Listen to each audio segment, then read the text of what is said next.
parte mais formal de agradecimento, só um comentário de 15 minutos, sei lá, no máximo, sobre o conteúdo do livro. Tá bem? Vontade. No máximo. A palavra é sua. Tá legal. Não? Então, eu acho que, de certa forma, já anunciei ali, né, o que me fez dar esse passo temerário de publicar análises conjunturais sobre um período extremamente disruptivo da história, talvez seja até mesmo um desafio metodológico para mim mesmo, para mim, para os meus alunos, não é? Para o ambiente acadêmico onde eu trabalho, digamos, um exercício coletivo de falsificação das minhas próprias ideias, das minhas próprias leituras, sem medo, não é? Sem nenhuma obrigação de acertar ou adivinhar o futuro, sei lá. Nunca estive muito preocupado com isso. Né? Minha preocupação é de captar, conhecer a tessitura que está por detrás dos acontecimentos conjunturais que nos comovem, nos chocam, nos abalam e nos invadem no dia a dia dos noticiários, não é? E nesse sentido, realmente, outro dia, até falando, já não me lembro bem, alguma dessas tantas conferências, ou lives, como o pessoal chama, citei um epistemólogo argentino, o Gregório Klimovsky, né, que diz que o conhecimento, a construção da teoria sempre parte de um problema, né, e o problema, por sua vez, parte de uma observação intrigante. E a observação intrigante é exatamente aquele acontecimento que rompe totalmente, que não vai contra todas as previsões e as expectativas, que não repete nada do que a gente já conhece. Né? E eu acho que o primeiro grande fenômeno intrigante que me provocou nesse livro, não é certo? Logo depois falarei do Brasil no segundo, mas o primeiro grande foi essa virada gigantesca e extraordinária, não no sentido positivo, não é, dos Estados Unidos se voltarem contra a sua criatura e atacarem e destruírem a ordem liberal internacional que eles construíram cuidadosamente durante o século XX, em particular depois da Segunda Guerra Mundial, e para que falar depois de 1991, não é? Isso é, os Estados Unidos teve uma vitória apoteótica em 1991, ganhou a Guerra Fria, destruiu a União Soviética, não é?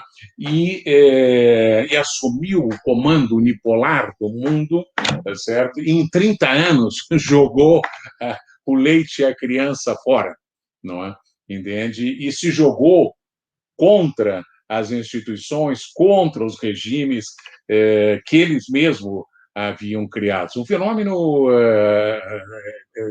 posso estar enganado, eu não gosto muito de exagerar essas expressões, nunca aconteceu, é o maior, sei lá se é o maior ou não é, mas realmente não me lembro na história, pelo menos do sistema interestatal capitalista. Sim, que o hegemon, a grande potência, seja a única potência capaz de destruir a ordem que cria.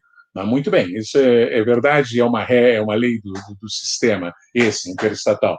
Mas os Estados Unidos se desfizeram do regime de Bretton Woods em 70, que eles mesmos haviam criado em 44, mas era um regime. Né? O que eles fizeram depois de 2017, 2018, com o governo Donald Trump, mas não é apenas Donald Trump, é uma coisa muito mais complexa do que isso, mas de qualquer maneira Donald Trump sintetiza isso, não é? Foi jogar-se contra toda a ordem, contra todo o sistema de valores, contra todos os regimes, contra todas as alianças que haviam feito. Tá certo? Um desafio fantástico tentar entender isso. Eu acho que a última palestra que eu fiz foi exatamente tentando levantar uma hipótese, fundamentar, teoricamente, uma hipótese para trabalhar esse acontecimento dentro de uma perspectiva mais ampla, genérica e menos ligada à indiciocracia do senhor Trump, né, ou do seu governo, tá certo? Foi aí que nasceu, em 2016, 17, não? A metáfora associada, que serviu de título para esse livro, associada ao mito de Babel, tá certo? Que é exatamente a ideia, já há algum tempo que venho trabalhando um pouco, não é minha área, mas sempre que possível recorro à mitologia para tentar explorar certos fenômenos menos compreensíveis à luz de uma lógica excessivamente racional e iluminista. Eu acho que a maioria das pessoas conhece a história de Babel, quer dizer, um mito macedônio, enfim, da Macedônia, um mito que aparece em muitos lugares, em muitas culturas, com várias versões diferentes, mas, de qualquer maneira, a versão mais conhecida, sintética, brilhante, porque é concisa, é a que aparece no Torá dos judeus, ou no Antigo Testamento dos cristãos, ou mesmo nas versões islâmicas, sei lá, não é? E a ideia é muito simples, quer dizer, o povo, vamos dizer assim, o povo de Deus, criado por Deus, não é? Em determinado momento se reúne e sonha com a possibilidade de construir uma torre que chegue ao céu. Isso é, simbolicamente, não é? Recuperar o poder que perderam no paraíso, tá certo? E alcançar o píncaro da glória, o píncaro ocupado por Deus. Não é? O importante é que Deus vê esse comportamento das suas criaturas, não é? E de forma muito direta, talvez um dos textos mais onde aparece de forma mais direta e dura a natureza assimétrica do poder da relação entre Deus e os homens, não é? Estou falando com mitologia, não estou discutindo questões teológicas, das quais eu não entendo nada. Mas e Deus, então, vem à Terra e diz, não é? É necessário dividi-los, porque se não os dividimos, entende, eles nos ameaçarão o poder que nós monopolizamos, tá certo? Então, Deus desce aonde estão os homens, todo mundo conhece, e os divide pela língua, né? Quer dizer, fragmenta a sua comunicação, portanto, fragmenta também o seu sistema de referência valórica e cultural, tá certo? Isso já foi muito discutido pelos linguistas na origem da linguagem, blá, blá, blá, blá. Não é a nossa preocupação, nem teológica, nem wittgensteiniana, não. A nossa leitura é puramente simbólica, é a ideia de que, em algum momento, Deus se sente ameaçado pelas suas próprias criaturas que crescem em capacidade, sabedoria e poder, entende? E ataca preventivamente para destruir as bases de unificação e homogeneização ética da sua própria criatura.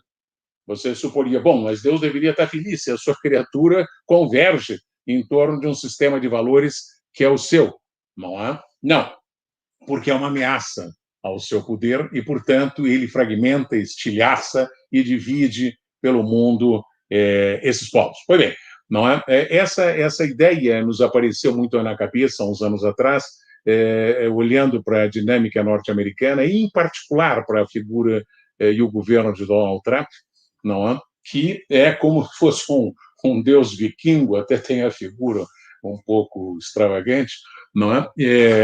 Muito pouco judaico-cristã, digamos assim, para quem gosta disso, que nem o Mike Pompeo e outros aí, não é? Mas ele desce à terra e divide, e arrebenta tudo, não é?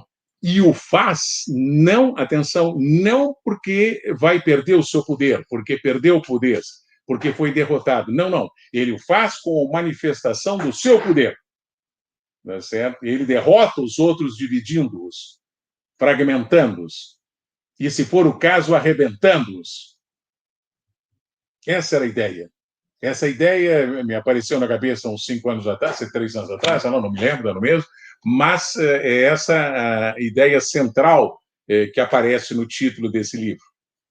E, portanto, por isso a disputa pelo poder global. Quer dizer, é uma arma, é uma estratégia na disputa de poder global, não é uma entrega do poder, não é uma confissão de derrota, é uma contrária, é uma demonstração de poder. Eu destruo o que eu fiz porque por essa escada vocês estão subindo. E eu não vou lhes deixar essa escada. Seria um pouco isso. Não? Muito bem.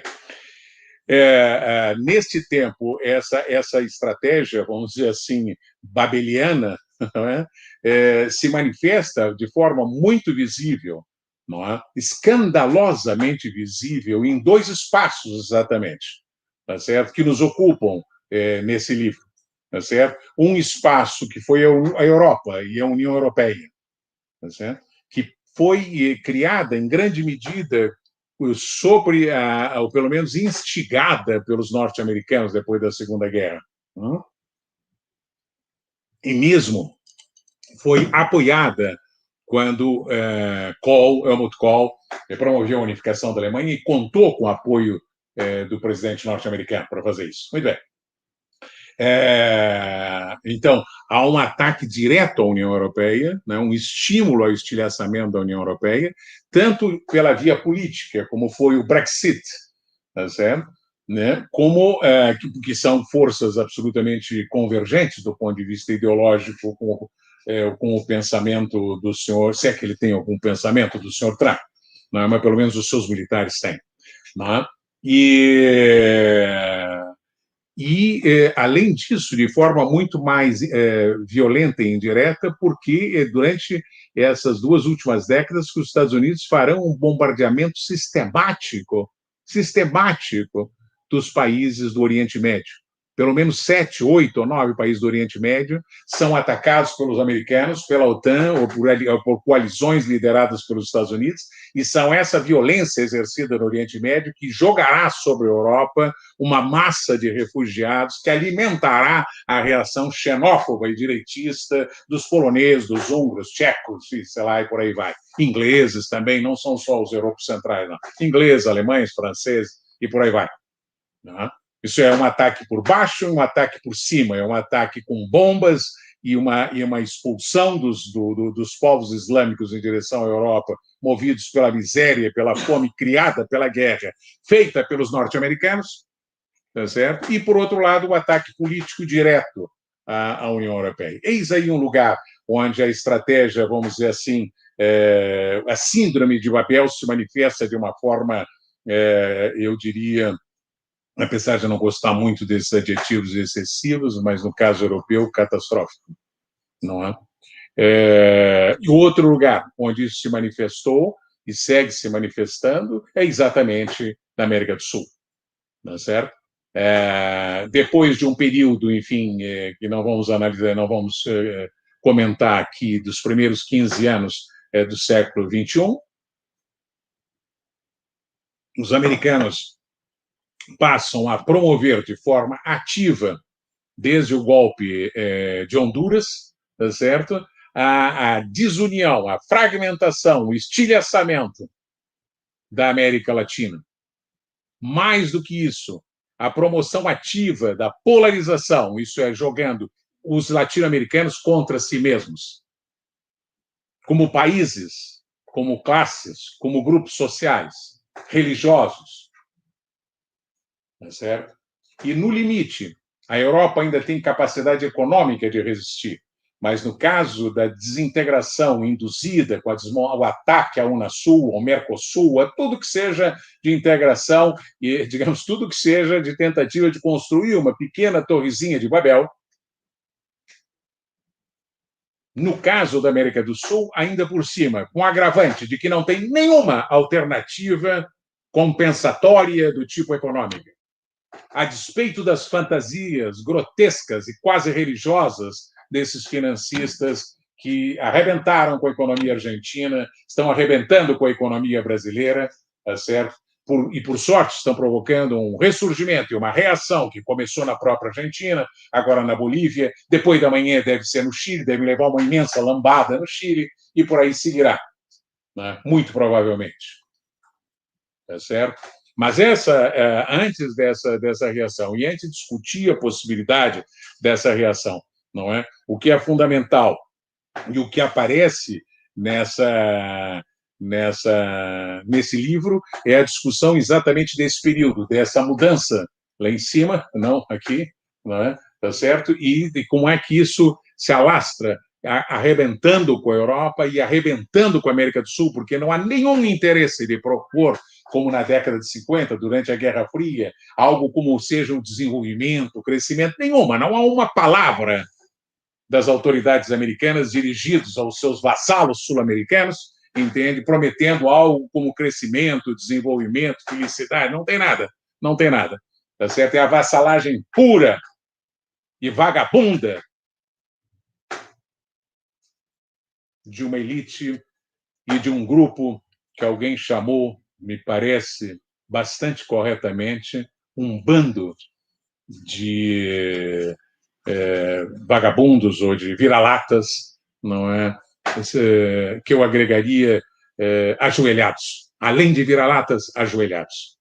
Pois bem, esse livro, no fundo, trata exatamente da virada norte-americana, do impacto sobre a Europa, algo sobre Rússia e China, né, e, sobretudo, uma parte, toda a segunda parte do livro, o seu impacto sobre a América do Sul e, em particular, o Brasil, que talvez tenha sido a principal operação bem-sucedida internacional do governo Donald Trump, de intervenção externa e mudança praticamente de um regime democrático por um regime semi-militar, que é o que nós estamos vivendo. Eu acho que esse é um pouco, digamos, esse foi o conteúdo. Aliás, ele começa a coisa do Brasil com um artigo que escrevi em 2015, né, anunciando um pouco a questão do golpe, a natureza do golpe, né, e da aliança